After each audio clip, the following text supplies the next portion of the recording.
Shalom to everyone, and I hope you are all alive and kicking, safe and sound. Good evening po, Father Randy, sabi ni Ses Caldo. Yan, yun yung number 1 ngayong gabi. Si Anatan, good evening po, Father Randy and classmates, Elizabeth Manzano. Palagi ko, ito yung may bahay ng late Larry Manzano, Bible animator natin ng Transfiguration Paris, who died recently. May he rest in peace. Cura Gonzales Peñamante from Bacoor City, Molino, Bacoor City. Good evening, Father Randy, sabi niya. Elizabeth Iponya, good evening po, Father Randy. Lorna Ilustre, good evening po. Alec Mac, good evening, Father, to everyone. Iris Justicia, for Beatrice Kaunan. Good evening, Father and classmates. Tenesi Valencia, Pino, Valencia family. Good evening, sabi nila. Glory Resurrection, Blessed Wednesday. Evening po, Father and classmate. God bless us always. Claro Ruzol Peñamante, good evening po, Father Randy. Fair Mans, good evening po sa lahat. Brother Ramon Villarante, good evening po, Pads and classmates. Freda and Albert Hemora, good evening. Sabi nila sa Diocese Shrine of Jesus, the Divine Word sila. Bible animators natin sila doon. Selitang, good evening, Father, and to all.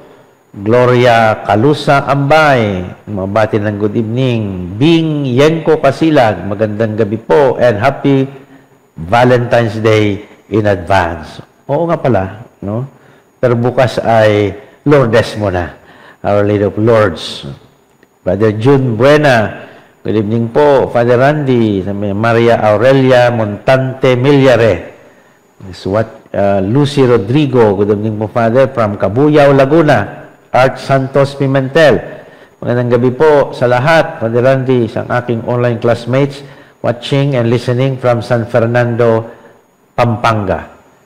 Poli Ganga Ereche, Deng Tenko, gandang gabi, Father Randy, sa inyong lahat. Sabi niya, Felicitas Batukan Lavador Invento, please comment sa ating sound kung katamtaman lang, kung okay lang. Liza Marita Glerico, hello po, sabi niya. Maria Aurelia Montante Milyare, ay nabasa ko na kayo. Suset Medina, Jenna Pasiliao, Sioni de Guzman, Virginia de la Rosa Mendez, Lucia Tapang, Maria Emily Ereche, Roy Ermitanyo, shalom everyone, sabi niya. Marie Michelle Liboan, good evening to all.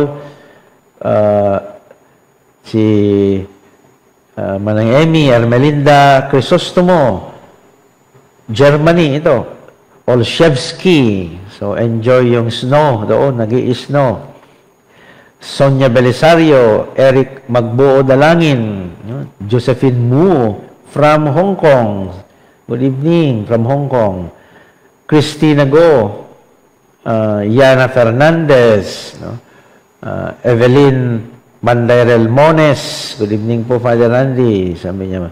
Karina Manipon Ibanez, and Father Ferdi Resuena from Timor Leste. Good evening, Father Ferdi, no? Susunod, ikaw na ang magtuturo dito. Greetings to all dyan sa Timor-Leste. Ben Chris, good evening. Sabi niya, Anita Ong Abad, Linda Retorte Iforong, John Hilario, magandang gabi po.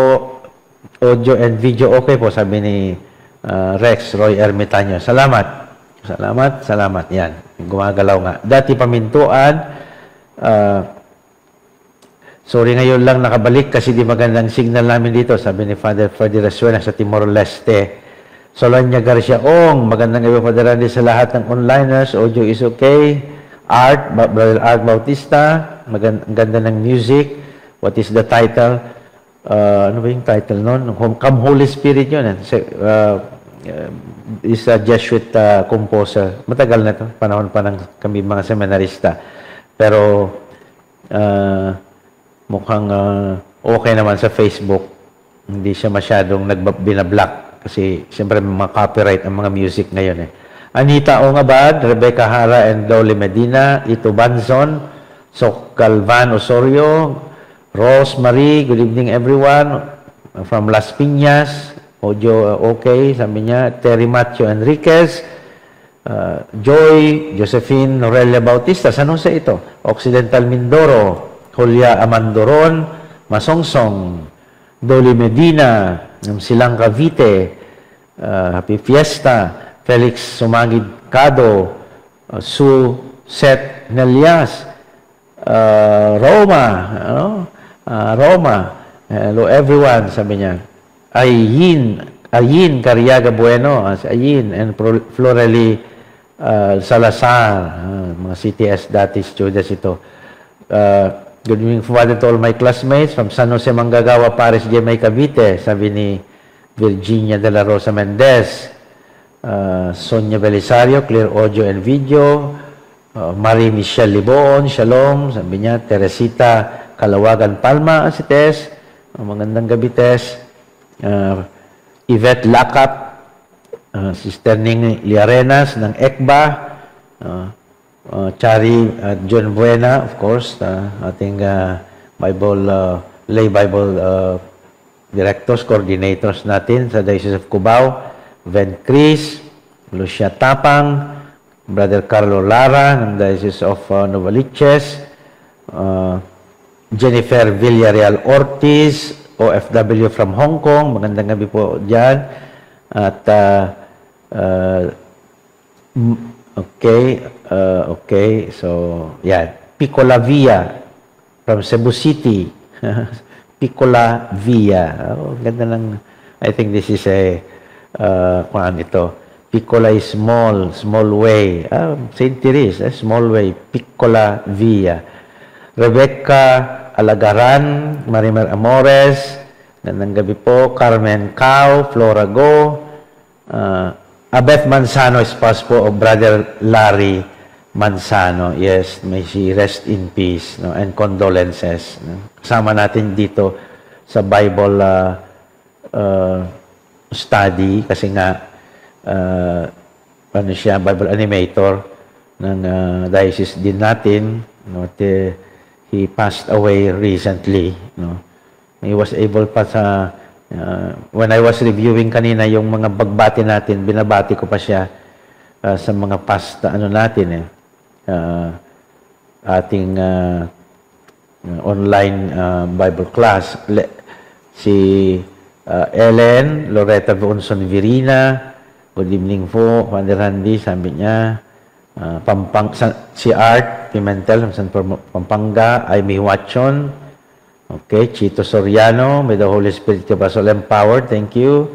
Amelia Benyas, Father Ronnie Crisostomo, ayan, magandang gabi, Father Ronnie, Lisa David, at Sally Nevilos, Marie Condupaya, Bing Pagia Castro, from Boni Mandaloyong, Marcy Dalde, and Yana Fernandez, okay, Brent Nathan, Sean Roa, okay. We are about 3 street corners from you sa Sacred Heart, of course. Si Ellen, ang ating lector sa Sacred Heart Parish. Okay, so Sylvia Rosa Flores, Downs Bal from Davao City. Aking kababayan, mga Eileen Bringas Blanco ng DOH. Ito, pagdasal natin sila kasi marami silang trabaho sa DOH. Isagani, Austria, Gloria Viernes, Susan Solon, at si Ray Ande Andrada ng Baclaran Parish. So, punta na tayo sa Amos. First book of the so-called latter prophets. Bakit first? Dahil chronology yung usapan dito. Hindi Yung Biblia kasi hindi na-arrange according to chronological order. Hindi po na-arrange na ganon. Hindi from the oldest to the latest. Hindi po ganon ang Biblia. Na-arrange sila according to literary style. So, ginupro-grupo yun. No? At tapos, yung 12 prophets, dahil iisang scroll kasi yun kaya 12 na yun. Yung Dodecapropheton, 12 prophets na yun. Ang nauna doon ay hindi si Amos. Ang nauna doon ay Joab, Hosea, Joel, Amos. Amos pangatlo pa lang. Pero according to chronology, as assessed ng mga eksperto sa Biblia, ang pinakaunang writing prophet, yung propeta na mayroong libro na pangalan niya, pinakaluma, ay walang iba kundi si Amos. Yun yung assessment ng mga experts. So, you are encountering the first writing, or very old writing, no? 8th century BC, 700 years before that darating pa si Kristo. This is a 700 years, 8th century literary work. No? So, ito yung si Amos. So, magandang talagang pag-usapan siya kasi nga may mga tradition siya na mauumpisahan, lalong-lalo na pagdating sa prophecia or prophecy o yung movement na tinatawag natin na prophetic movement. So, patawagin na they live in this period of time, 8th century 8th century BC. 8th century BC. Ibig sabihin, middle of the 700 years. Mid-700 BC. Okay? So, napakaluma yun, no? 700 years before the time of Christ, and we have writings like this. Contemporaries yung apat na ito. So, we will be expect na i-discuss natin sunod-sunod ito. Si Amos, Isaiah, pero yung Isaiah, first part lang siya. No? First part. Kasi yung second part belongs to another period of time. No? So, first part ng Isaiah, Hosea, okay, and the prophet Micah. Ang Micah, lalaki. May kinasal ako kamakailan, Micah ang pangalan niya. Kasi babae siya. Sabi ko, alam mo na Micah ay lalaki. Anyway, that's the beside the point. No? So, Amos, who ministered as a prophet sa north, meaning pag sinabi kong north, northern kingdom. Remember yung discussion natin ng sa first and second book of Kings, yung division of the kingdom into two, north and south. So, north, mag-minister siya sa north, si Isaiah sa south, si Hosea sa north, at si Micah sa south. Balance sila. Okay, so, contemporaries ang mga itong mga propeta ito. Kaso nauna si Amos kasi may mga indication na siya talaga ang mas older than the rest. But they are taken together when they are studied. Pag pinag-aaralan yung prophet, ginugrupo sila itong apat na ito. Isa silang group na pag-aaralan kasi nga they belong to a common period of time. So ang tawag sa kanila malimit ay 8th century prophets. Okay. Now, tingnan natin konti yung propeta, then yung kanyang message, yung kanyang laman ng libro niya. Sa yung pangalan niya, malimit yung pangalan, may ibig sabihin. Mayroon ding sometimes yung pangalan walang ibig sabihin. No? So, but this time, it seems yung pangalan na Amos ay carried, no? Binuhat. Maybe binuhat mula sa north upang maging prophet papunta sa south. Baliktad.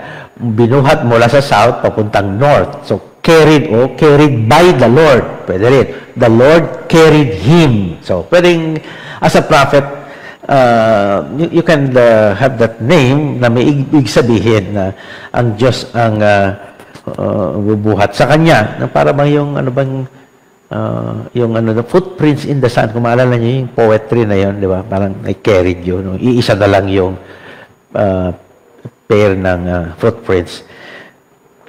Sabi doon sa mga Biblia na hindi masyadong aware o hindi masyadong particular kung ano ang occupation ni Amos, sasabihin nila pastol. Pero actually, hindi siya, the word pastol ay hindi ginamit sa wikang Ebreo kasi ang salitang noked, yun ang ginamit sa Ebreo ito, noked, hindi pastol, hindi lang nagpapastol, no?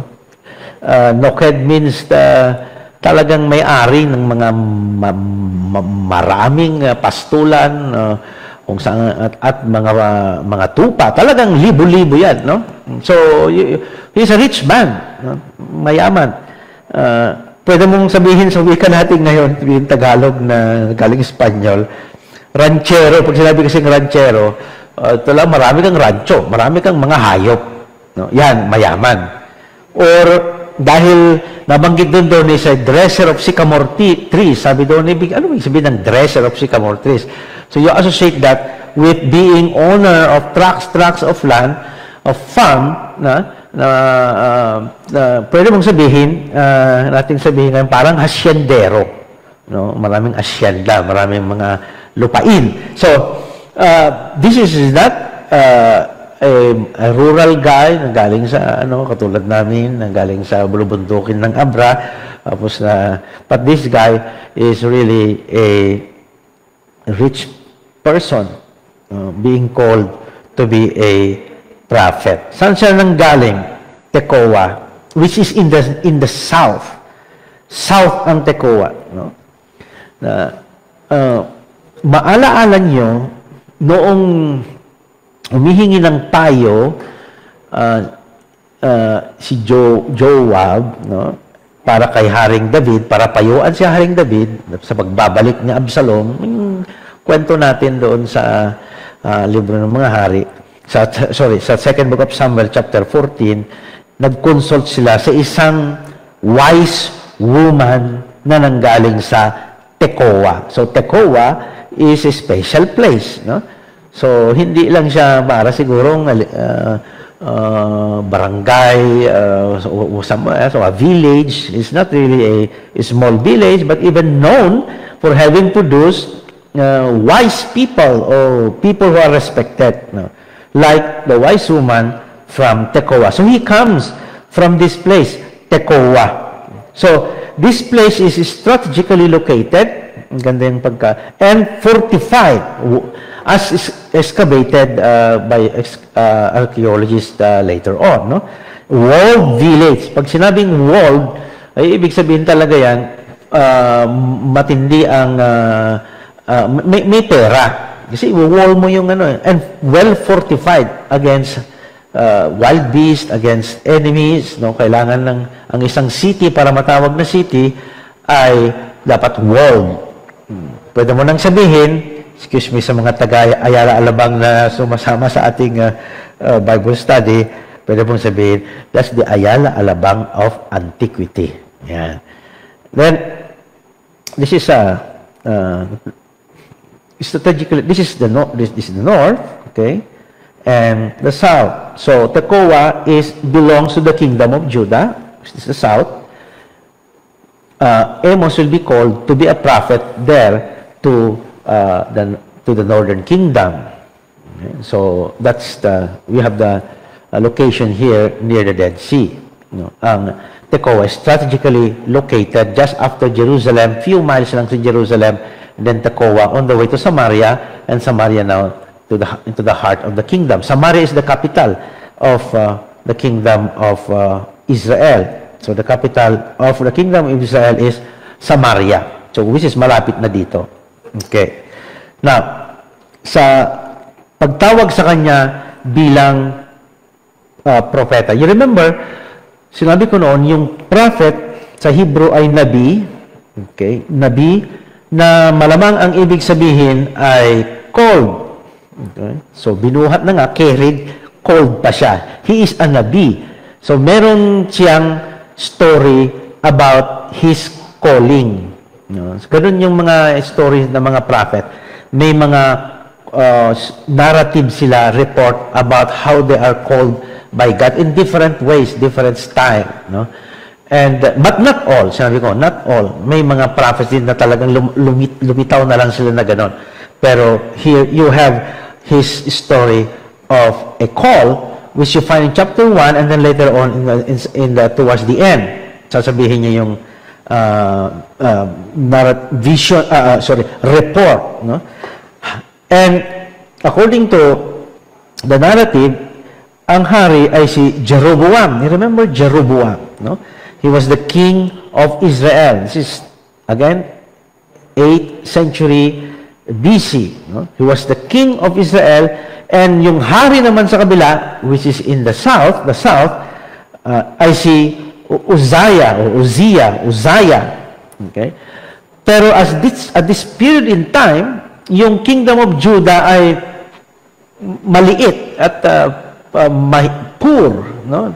Declining, while this one, the kingdom of Israel is becoming more and more prosperous under Jeroboam, to the point na ang kingdom of Judah of the south is just only a vassal now. Sakop na lang siya ng Israel. Nandito yung power, nandito yung pera. Ito yung mga alipores na lang kasi maliit, poor, daming problema internally. And according to the prophet, the narrative of the story of the call of the prophet, mayroong earthquake in 783, 794 BC, dating ito ng mga scholars ng mga archaeologists, yung earthquake. Kasi paano nila na-date ito? In-excavate nila yung malapit sa Tekoa, na siyudad na Hazor, and then sa Hazor, they found out na may sign of destruction, like an earthquake, and that can lead to. So, that isang dahilan yun na date nila yung time ni Jeroboam at time ni Amos na nagbanggit na may earthquake. Okay? So, yun, yung panahon niya. And he received his call. So, sabi ko na iba-iba yung style ng pagtanggap mo, pag-receive mo ng pagiging propeta mo. At kay Amos, hindi masyadong dinitalya kung ano yon, pero sabi niya, he had a kind of a vision, no? The words of Amos, which Amos saw, sabi doon, saw, no? Nakita sa Tagalog, and the word there in Hebrew is chazah. So, yun lang, no? Maaring panaginip, di ba? I mean, like Joseph, our Saint Joseph, received a vision through a dream. Pwedeng pangitain na nakikita mo at hindi nakikita ng ibang tao. Pero that is not binigyan ng detalye kung ano. Basta sinabi lang, which he saw. He saw. Now, ito na ang kumbaga, further reflection of further meaning of this word to see. Malimit kasi pag see, akala natin physical vision lang, no? And you have a kind of a visionary experience like Bernadette of Subiru, which we will celebrate tomorrow. Yung Lord as she had a vision. She had a vision of the Blessed Mass. So, he saw and the others cannot see or do not see. So, you have a visionary experience. Malimit yan ang ating ina-associate pag vision ng divine vision. Pero, pwede rin yung tinatawag na chazah, na so-called so na nakita, from the word to see, okay, ay diligent observation, intense observation of events. No? Tinitignan, inoobserbahan, no? Pinakaramdaman ang mga pangyayari, binabasa ang mga pangyayari. So, from there, you make a decision on what to do. Diba? And then, this is God calling for me. God is calling me to do this. Because of this particular situation, of this particular event, or particular current problem na nakikita ko, God is calling me to be a prophet. So, pwede rin ganon, no? Yung so-called diligent observation, intense diligent study or intense observation. Sabi ngayon ng mga ano diyan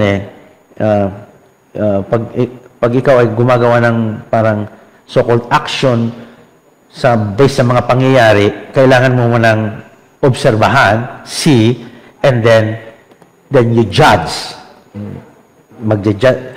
Huhusgahan mo kung anong gagawin mo, dapat bito o hindi, and then you act. Hindi yung act agad, no? Pero see, observe, study, learn, analyze, and then judge, no? Husgahan muna, dapat pala ganito, mali ito. And then, kailangan kong baguhin ito, kailangan I have to make something, do something, then you act. But that is only after having... So, that kind of vision can also be applied dito kay Prophet Amos. It's not so much of a heavenly or dramatic appearance of God, katulad ni Elijah, no? Katulad ng mga iba pang prophet like Ezekiel, later na pag-aralan natin, like Isaiah, nakita lang yung throne of God sa langit, o John, doon sa Book of Revelation, may mga visions siya doon, ng lamb, ng scroll. So, magkakaiba kasi yan. Hindi ibig sabihin, iisa lang yung, ang meaning ng vision. It can also be just a physical, ordinary vision, but using your analysis, using your intense observation, katulad na ng mga ginagawa ngayon ng mga tinitignan, yung pinag-aaralan, nire-research, you're a scientist, nire-research mo, and then you judge, this is a good vaccine, and then you act. Di ba ganun naman ang process yan? May vaccine na ganito, sige, titignan natin, and then pag-aralan, and then this is the decision, and then we act, and then pwede lang itong gamitin. So, that is also possible dito sa sinasabi ni Amos na nakita niya. Kasi not only the eyes, but really diligent observation. And then he says later on, the Lord took me from the flock to prophesy. So, from there, the Lord took him, no? Kinuha siya ng Panginoon mula sa south upang maging propeta siya sa north. No. And he is now he was sent to the center of power to fight for justice. So, makikita natin ito mamaya. Ito yung main concern niya, to restore mishpat, ang tawag dyan sa wikang Hebreo, which is the equivalent of social justice, rights of people, liberation of those who are oppressed, and so forth and so on, yung sa poverty. No? Now, as one of the passages na sasabihin ni Amos, very popular ito, nasabihin niya, but let justice roll down like waters, and righteousness like an ever-flowing stream. Beautiful poetry. No? Let justice roll down like waters. Now, you could imagine what is roll down like waters and righteousness like an ever-flowing stream, unless you have the context of their world. No? So their world is like this. No? It's a desert. In the north, in the south, is a desert. Judea is a desert, in the Judean desert. So, sinasabi na justice roll down, yung big, kasi ito yung tinatawag na wadi. Ang wadi is a river na dry, riverbed na dry. Kasi bibihira lang umuulan dito sa parte ng mundo na ito, no? Pero pag umulan naman, no? Biglang baha ito, biglang magkakatubig ito, no? Itong wadi na ito, malulunod ka pa nga diyan, very fast, very quick, no? So, tawag natin sa Pilipinas flash flood. Magpa-flash flood ito, no? Bigla na lang siyang puno ito ng tubig. For many days throughout the year, puro ganito lang, pero pag umulan na somewhere there, up there, bigla siyang so that's what the metaphor is about, no? Let mishpat, let justice like this, no? Roll down, no? Bumaha ng justice ng Mishpat. Hindi lahat ay ang prophet, ang isang ano din ng mga prophet, characteristic sa buhay ng mga prophet, lagi silang may nemesis, lagi silang may rival, kaaway, or competitors. So, Jeremiah, Ezekiel, almost most of them, meron silang, they don't live sinasabi lang natin na buhay na kalmado, peaceful life. Hindi ganun ang buhay na talagang laging on the go, a fire. No? Kaya prophet, laging may, on the move. No? And Amos, dalawa ang kanyang babanggain, no? Yung priesthood at monarchy. Dalawang main institutions ng Kingdom of Israel, the king and the priest. Ito yung dalawang power sa kingdom, no? Priest and the king. Yun ang babanggain niya. And let us see an example here. Amaziah. Amaziah is a priest of Bethel. Yung Bethel, ito yung main sanctuary ng Northern Kingdom. Sa Southern Kingdom, Jerusalem ang sanctuary, the temple. Doon naman sa Northern Kingdom, nung hiwalay na sila, Samaria is the capital, Bethel is the sanctuary, the main area of so-called worship sa Bethel. No? And siya yung head doon. Siya yung kapitan. Siya yung priest doon. No? And this priest he holds the biggest work, the biggest office, is malapit kay Jeroboam. No? The king, parang yung president, mayroon siyang makapangyarihan na sidekick. So, yan. And nagpapadala siya lagi ng fake news, false report sa hari, sa Jeroboam, against Amos, no? And he drives away Amos. Sabi niya, I'm just making a drama now, no? Dinadramatize ko lang. Taga-labas ka, no? Taga-south ka, ba't nandito ka? Wala kang, hindi ka taga rito. Hindi ka naipanganak dito. Who are you? Go home and prophesy in your place. Don't prophesy here. No? Prophesy in your place. Go home. No? Uwi ka. And sabi ni Amos, hindi ako propeta. I am not a prophet. Yun yung kanya law, nabi, sabi niya, I am not a prophet, sabi niya sa chapter 7 verse 14. So, yung sinabi niya na I am not a prophet ay anong ibig sabihin nun? Ang ibig sabihin ay hindi siya propeta siya ba't sinabi niya I am not a prophet? Hindi siya propeta na professional prophet. Ano ibig sabihin ng professional prophet? O go professional, ibig sabihin, bayaran, who earns his living by prophesying. Kasi ganun ang mga propeta. No?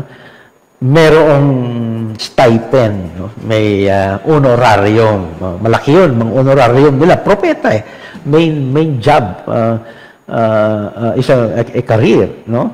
Nakita natin yung ancient Near East, no? Sinabi ko nung introduction natin, sa labas pa lang ng Israel, marami ng mga prophets, and it becomes a movement, so that pagdating mo kina Elijah, ilang hundreds yung propeta ni Baal at ni Asherah, 850 all in all. So it's really much sought after na trabaho. Kasi may malaking remuneration, malaking matatanggap mo doon, no? Parang aransel, sinasabi ng obispo, aransel. Tanggalin yung mga aransel kasi bayad sa mga sakramento. So yun ang ano niya. And I am not a son of the prophet, sabi niya, meaning I do not belong to any prophetic guild o prophetic class or group.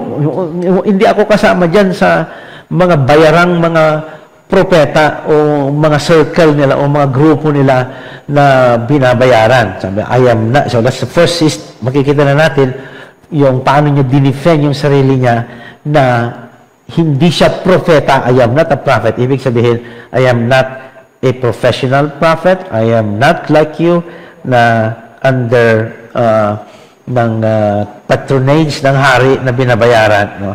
So, he challenges the priest, Amaziah, challenges the king, Jeroboam II, challenges the nations later, and the whole kingdom of the north, Israel, including also where he came from. Pero mas tatamaan niya yung Israel, which we will see dito sa kanyang oracles, sa kanyang mensahe. Bago pumunta tayo doon sa kanyang mensahe, tingnan mo natin yung social condition nung panahon niya. Social condition, yung sitwasyon nung panahon niya. Nabanggit ko kanina, this is under King Jeroboam II ng Northern Kingdom, and the Northern Kingdom prospered during this time. And under Uzziah, the Southern Kingdom declined, became a sakop, became a vassal of the North. Nabanggit ko na yan kanina. And as a vassal, the South must pay tribute. Kaya nga, vassal ka eh. Anong obligasyon mo pag ikaw ay sinakop? Ibig sabihin, taxation. At hindi lang basta-basta tax. Heavy taxation. That's the punishment. Heavy taxation to the North. Pay tribute to the North. And so, because of that, many were reduced to poverty in the South. Yeah. And farmers and slaves oppressed, makikita natin later on sa mga mensahe ni Amos, and very wealthy ruling class in Samaria of the north. This is the north. And Bethel, the sanctuary, the center, where tributes and taxes and tithes, yung tatlong T, tributes, taxes, tithes, ay binabayaran. Kaya nga napunta sabi ng mga komentarista ng libro ni Amos, kaya napunta si Amos sa North para magdadala ng tribute, tax, and tithes galing sa South, which they must do as being a vassal. So, yung social condition, parang ngayon, no? Gap between the rich and the poor. No? And here comes Amos, who observes that, who sees that, and now makes a judgment, no? Doon sa kingdom of Israel, of the north, no? As a prophet, called by God, carried by God. Kaya yung slogan ni Amos, may slogan siya, sabi ng mga commentaries, tinagalog na lang natin. Dumadagundong mula sa bundok ng Zion ang tinig ni Yahweh. Mula sa Jerusalem, ang kanyang tinig ay naririnig. Parallelism. Natutuyo ang mga pastulan, nalalanta pati ang mga damo sa bundok Carmel. Another parallelism. And then the metaphors. Ano ibig sabihin? Dumadagundong. That's Tagalog, dumadagundong. Kala mo dumadagundong can be a coming typhoon pero the English is roar, like a lion. Okay? The Lord roars, sabi niya, from Mount Zion. Mount Zion, that's the south, no? And Carmel, that's the north. No? So, yun yung the message niya. The Lord roars from Zion, no? And from Jerusalem, from the south, no? The voice of the Lord is heard, no? And punishment, Mount Carmel withers, gets dries up. Mount Carmel will never dry up kasi that's the mountain na laging inuulan, laging green. Pag makikita niyo sa mga picture hanggang ngayon, Google niyo yung Mount Carmel, puro green. Mount Carmel nga associated with Elijah. So, that's the his slogan of Amos. No? It's the Lord's from the south, no? Making a judgment. Now he's angry. No? Dumadagundo. No? The Lord roaring like a lion. Kaya minsan pag google niyo yung Amos, ang picture na lumalabas ay lion because of that slogan ni Amos. So at least nakikita nyo na the Amos, the prophet. Ngayon, yung libro niya, let's first see the design of the book. 3 parts yung libro, can be divided into 3 parts. Part 1 would be yung oracles against the nations, meaning nations outside Israel and Judah. Pero the oracle would later on zero in on sa Israel. Ang focus niya ay Israel.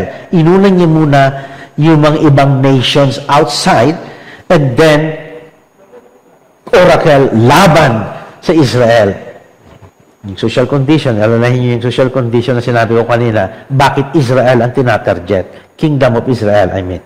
Then, yung chapters 3 to 6 would be what we call various collections ng kanyang mga turo, mga sayings ni Amos. So, various collect from here and there, put into one block.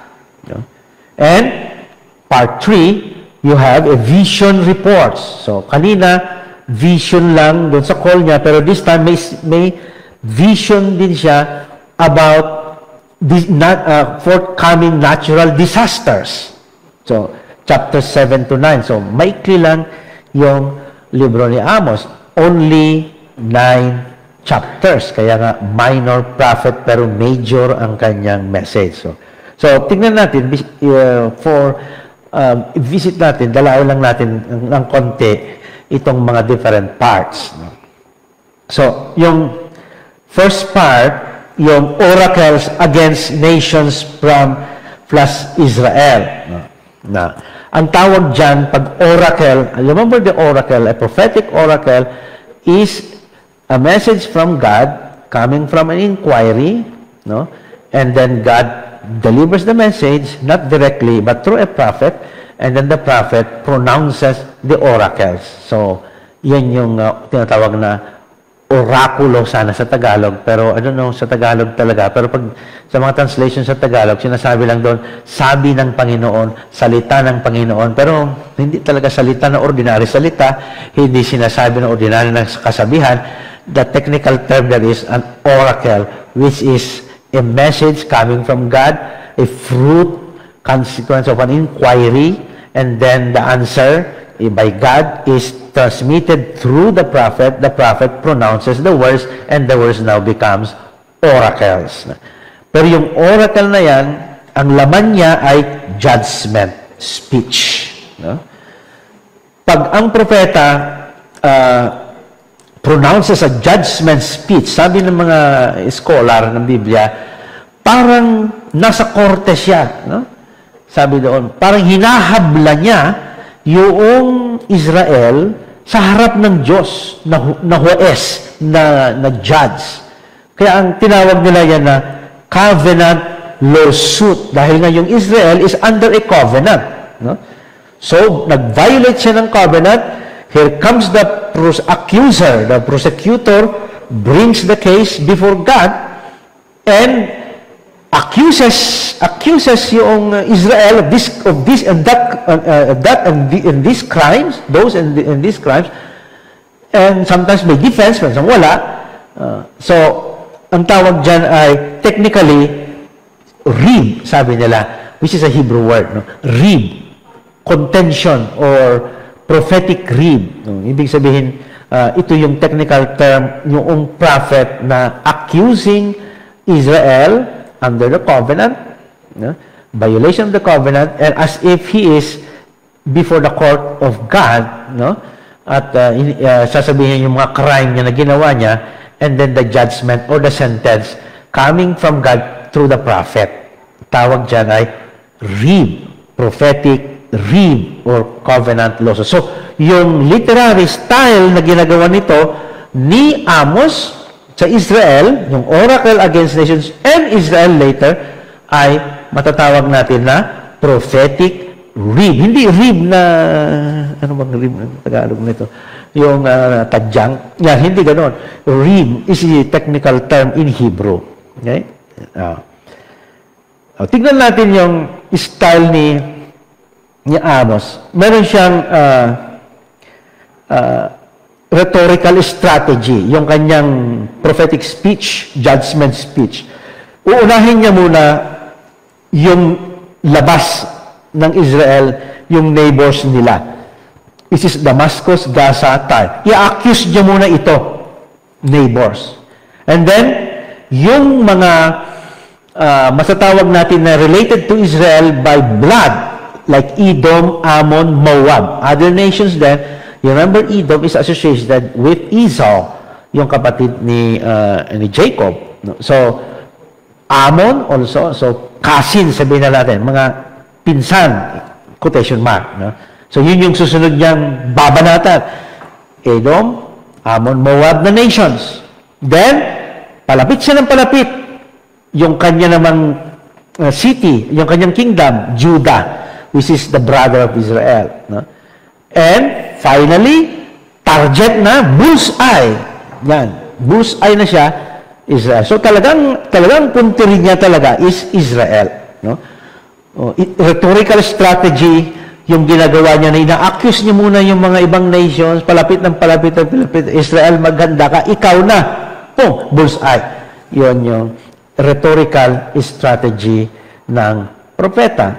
You see, prophet are also good speakers. Rhetorical means yung speech to persuade his listeners. Now, tingnan natin yung format ng prophetic rib. Paano ba yung may format yung speech ng prophet. Parang pro forma, sabihin na natin pag may pro forma ng mga dokumento o mga una, laging meron yung tinatawag na prophetic messenger formula. No? Ano yung prophetic messenger formula? Ito, malimit na marinig nyo sa prophet. Thus says the Lord. Thus says the Lord. In Hebrew, Ko Amar Adonai. Nabanggit, I think I mentioned this before. Ko Amar. Amar is say, Adonai, Yahweh. No? Y-H-W-H. No? Ko Amar Adonai. Thus says the Lord. Unfortunately, sa translation sa Tagalog, hindi uli na-render ito. Sasabihin nila, sinabi ng Panginoon. It's not just sinabi. May formula ito sa English, thus says the Lord. Yun yung parang nagko-conclude siya Thus says the Lord. And then, the numerical parallelism. Another rhetorical strategy. Sasabihin niya, numerical, the use of numbers. For 3 transgressions or 3 crimes of then babagitin niyo yung nation, Damascus, halimbawa, and for 4. So, X and proportion to another X plus 1. So, kaya nga, X equals X plus 1. No? So, for 3 transgressions and for 4, strategy, numerical parallelism. No? Pwede naman sabi sana, sa 4 na crimes, hindi. For 3 transgressions and for 4, I will not revoke the punishment. Ibig sabihin, hindi maititigil yung punishment ng bansa na ito. Hindi mai-stop. It will certainly be done. Punishment will certainly come. So, numerical sequence. And then that's after that, statement of the crime na. Sasabihin niyo na kung ano yung crime na nagawa. And then the punishment. And makes a concluding speech, says the Lord. Kung sa first reading yan, this is the word of the Lord. Sabi, thanks be to God. So, makikita nyo, parang isang unit yung prophetic read. No? Beginning with the messenger formula, thus says the Lord. Favorite formula ng mga prophet yan. Mag-uumpisa sila magsalita ng thus says the Lord, ending nila ay says the Lord. O, thus says Yahweh, then says Yahweh. Okay. That's the prophetic format of the prophetic read. Now, ano naman yung mga crimes, transgressions na nagawa ng mga bansa na ito? Pesa ang word na crime sa Hebreo. Transgression against the covenant. Mostly war crimes, sabi ng mga expert. Mostly dahil sa abuses pagdating sa giyera. Kahit na sabihin natin 700 years before the time of Christ, meron na rin silang, di ba, tayo may Geneva something sa pagdating ng giyera na igagalang mo, mga Geneva Convention para sa mga in times of war, wag mo namang gawin ito, wag mo ganyan, pag naka-red ng Red Cross, don't shoot that guy because he's a medic, or how to treat the prisoners of war with respect. So, may, even before that, no? Sa ancient world, they respect. Hindi naman sila ganong kabarbaric o kawalan ng kultura o kawalan ng paggalang sa karapatan ng tao. But that's why here comes Amos denouncing abuses sa war. No? Yun yung assessment ng mga scholars. No? Most of them are all about war crimes. Examples. I gave you only 2 examples. Raping open pregnant women. Bakit nila bubuksan yung mga pregnant women and then extract yung mga babies there? Well, para wala nang may panganak na future army, future soldiers, no? Especially if boys, no? Doon pa lang tatanggalin na nila, no, as a form of punishment sa giyera. That's denounced. That's not makatao. No? So here Amos intervenes and forced depatriation, yung tatanggalin ka sa iyong sariling and then you are brought out to somewhere else. O tawag din natin yan ay exile. Forced. Whether you like it or not, you are forced to depatriate. Alis ka sa iyong bansa. Itatapon ka somewhere else. So, paalisin na lang. You remember the Vietnamese before, when they were escaping Vietnam, talagang they escaped yung mga boat people na tinatawag, they were depatriated. No? So, you see hindi ko na sabihin lahat yung mga war crimes dito, but those are the 2 examples. Because, let's see yung war crimes ng Israel, kung saan nga ang target ni Amos is really Israel, the kingdom of Israel of the north. No? So, ang mga accusation niya, tinawag niya pa nga ng mga cows of Bashan, sila, especially yung mga tao na may kapangyarihan, and living a luxurious lifestyle in the midst of difficulties of so many people, and they live luxuriously. Isang expression na ginamit ni Amos sa chapter 6-7 sa mga taong nagsasaya lang, no? And punishment will come to them. Sabi niya, your revelry of the loungers will come to an end. Yun yung niya. Revelry of the loungers, yung pagsasaya ng mga nagpaparty, matatapos na yan. So, kasi it's not right to do that when there are so many people who are suffering and then you're enjoying a luxurious lifestyle. You're staying a party. Katulad ngayon, no? Even the Pope made that notice na sa malaking kasalanan, sabi niya, yung mga tumakas, umalis sa kanilang bansa para magbakasyon, para magparty, para ma-escape yung quarantine, ma-escape, papunta sila sa mga dagat, sa halimbawa sa Europe, they get out from there and then punta sa isang country na nasa dagat. So those are, sabi niya, it's a big sin, no? living that kind of lifestyle in the midst of so many people na naghihirap. So, isang kwan din, yun sinasabi ko pag may kinakasal kami dito sa Sacred Heart Parish, no? Very simple wedding. Very simple. Sinimplihan na nga natin para hindi na kayo gagastos at you are safe, you don't have to spend a lot of money, no? Yung iba, million, most sometimes, mababa na ngayong 500,000 pag nagpapakasal eh. Pero ang sasabi ko, dito sa Sacred Parish, 6,000 na yung hinihingi, nandiyan yun na lahat, no? No more, no less, no? Para lang ma-simplify yung wedding, no? Kasi it's not good to have a luxurious wedding sa panahon na ito. You see, selling into slavery for simple debts. Hindi lang nakabayad ng maliit na ganito, ibebenta nila bilang mga alipin. Excessive fines. You can just check na lang yung mga passages na sinabi. Pandaraya sa timbangan. Dishonest trade practices in chapter 8 verse 7. Laging sinasabi ng mga businessman, when is the new moon over? So hinihintay nila, pinagdasalan na matapos na ng new moon kasi yung pag new moon na, pwede na silang magbenta ng kanilang mga goods sa presyo na gusto nila. Pero before that, it is all free. Parang may discount, so parang nagsisale. Kumbaga.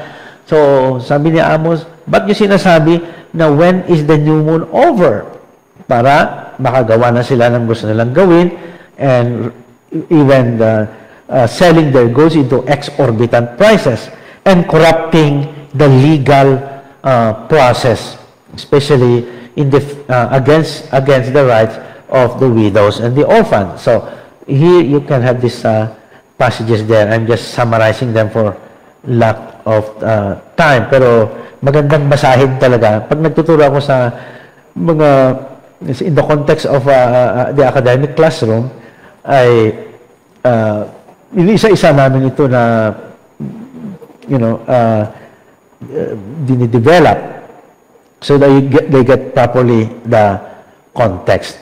So what is the basis ni Amos for such vocation na maging prophet in defense for social justice? Saan niya nakuha yun? No? Hindi naman sinabi ng Panginoon na itong gagawin mo. No? Paano niya napagtanto na ito? So, sinabi ko kanina yung isa is observation. No? Analysis of what's happening. No? Because yung social justice na tinatawag is sa ancient Near East, is a principle sa ancient Near East. No? Meaning sa mundo na kinagagalawan nila. No? Ibig sabihin, yung may kapangyarihan, like the king, no? Like the king, yung hari, has a responsibility, primary responsibility, na pangalagaan and to restore, kung wala man yun, to restore justice. No? Yun yung main work niya, no? Main job description ng hindi yung mga ng trono, hindi yung mitre o yung hindi yung for so-called honorary monarchy o what, no? For display, hindi ganoon, no? Yung hari pinagkalooban siya ng kaya maging hari ka ng job, ng responsibilidad to protect or to promote, to restore justice. And sino ang entrusted by the gods? No? From the gods to the king. And the king represents the gods. The kings must execute justice. Now, if they don't do that, no, then the prophet comes in and denounces them, the king. No? Dahil the primary duty of a king, siya dapat ang mangalaga sa katarungan. And if that is taken for granted, if that is violated, yung prophet who is connected with God, no, now has the right, maybe yun na yung may insight siya, meron na siyang judgment na dapat pagsabihan yung hari. Makialam. Kumbaga sa politics ngayon, makialam. Huwag makialam ang taong simbahan sa gobyerno. Hindi ba narinig natin yung malimit yun? Huwag makialam. Pangdasal lang kayo. Pang nobena lang kayo. Pang Our Lady of Lourdes lang kayo. Doon lang kayo. Luhod-luhod doon. Huwag kayong makialam sa politika. Sabi naman ng simbahan, hindi. Kasi moral na pamumuhay ang nababiolate.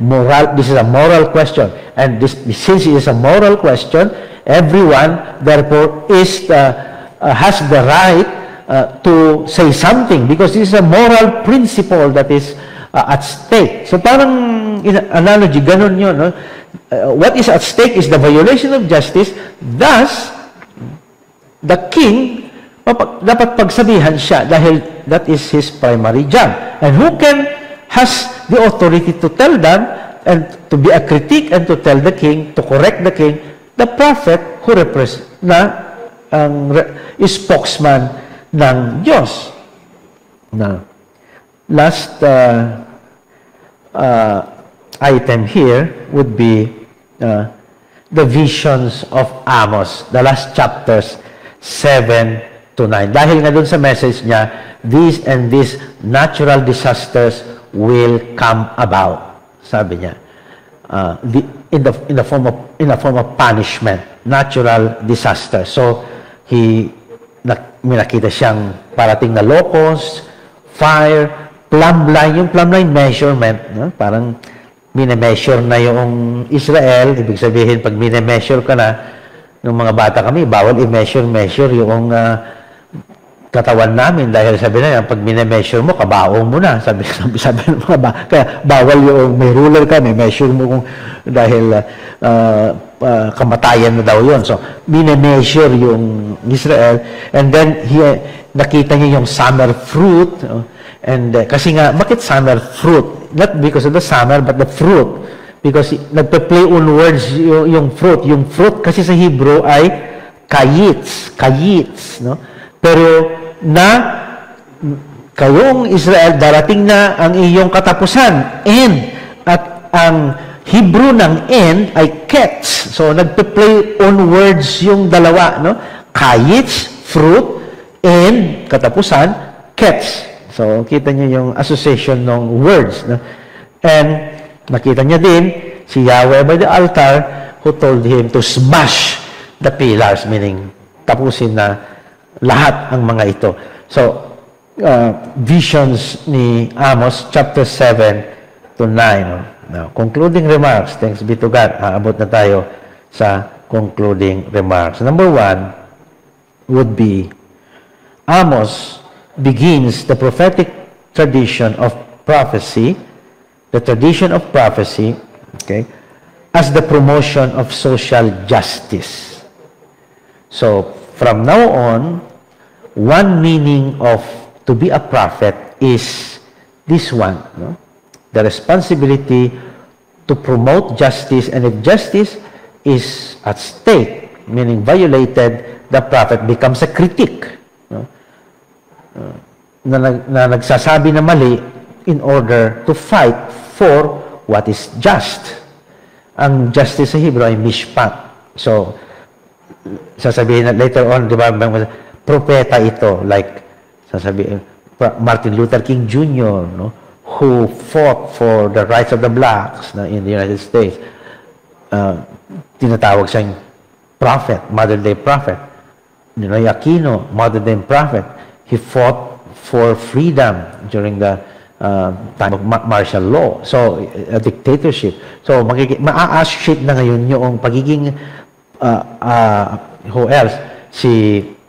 Yung doon sa Salvador, yung bagong santo ngayon, yung kinanonize, beatified ni Pope Francis, Archbishop Oscar Romero, who fought for the campesinos, for the peasants, farmers sa Latin America. So, prophet. So, yung prophet na word na yan will have a new meaning now. Hindi lang patulad ni Elijah na gumagawa ng himala o ni Elisha na ng mga bata, no? But now has that tradition of defending and promoting justice. And from the style of Amos, we can say that a nation without the sense of social justice, okay, a nation without the sense of social justice will eventually perish. Ito yung point niya, no? Yung nation without a sense of social justice will eventually mawala, perish. However, si Amos din mag-introduce ng isang napakalaking problema pa rin natin hanggang ngayon. And what is the problem? The problem na yung natural disasters can be seen as a form of divine punishment. Problem of theology today. Marami pa rin tao na nag-iisip na gano'n, na pag may lindol, may natural calamity, sasabihin, pinaparusahan na tayo ng Diyos. No? That kind of theology o pag-iisip can be traced back for the first time kay Amos, to see the natural disasters as a form of punishment from God. A problem today is a problematic kasi alam naman natin na hindi ganun kadali na isipin mo lang na pag may nangyaring trahedya, punishment yan. Eh bakit naman inosente yung mga mamamatay? Mahihirap ang mamamatay. Is God punishing them? Eh bakit hindi doon sa dapat patutunguhan ng lindol na yan o pandemic na yan? But that's a problem that we have to wrestle with.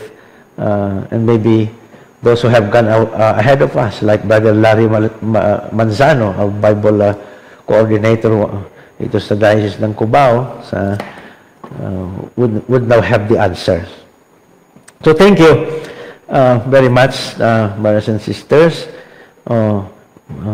Buhay pa si Brother Art Bautista, sabi niya, very relevant to our country. Si Minor General Lao, yung series ba ng earthquake, super typhoon, star eruption, business din sa panahon natin. Yun sinasabi ko na, is a problematic, no?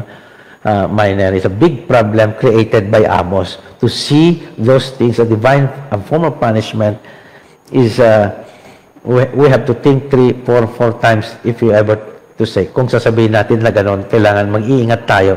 Kasi nga, alam natin, hindi naman ganun kadaling mag-conclude tayo na lahat ng mga natural disasters na yan na nangyayari would be a punishment. If you are Amos, the answer is yes, but we are not Amos. So we have other answers. Sorry po, I am late. Okay lang, ma-review pa naman. Martina Doria Jimenez. Tapos, Delia Briones Romasanta, nag-ano lang siya, nag-amen lang siya na gano'n. And then, Maria Peñas, good evening po, father and classmate. Okay. And si Gabe Amparo, kasama din natin.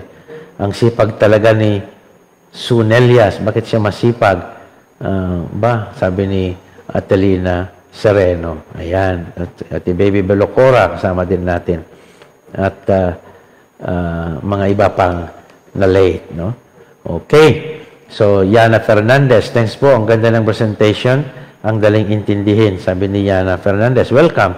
Is it right to say that the tradition of socio-political activism began with Amos, sabi ni... no, it's the ancient Near East tradition, no? Of the ancient Near East Rex. No? Doon pa lang, in the tradition of Israel, yes, we can say, Amos would begin that tradition. Pero pag ito throwback mo pa further, is the ancient Near East principle of social justice. Then, thanks po everyone. Okay, for tonight. So, thank you very much. Let's all continue to keep safe and sound. And may the Lord keep you away from all harm and evil. May the Blessed Mother, Our Lady of Lords, and the worthy of the sick also tomorrow. We pray for all the sick people, those whom we know, those who are really suffering dahil nga dito sa COVID-19 pandemic. May the Sacred Heart be the consolation, and may the Blessed Mother of Lourdes intercede for them. And may the Almighty God bless you, the Father, the Son, and the Holy Spirit. Amen. This is Father Randy Flores, SBD, the Sacred Heart Parish Shrine, Quezon City, and the Biblical Apostolate ng Diocese of Cubao. Good night. God bless. See you next week.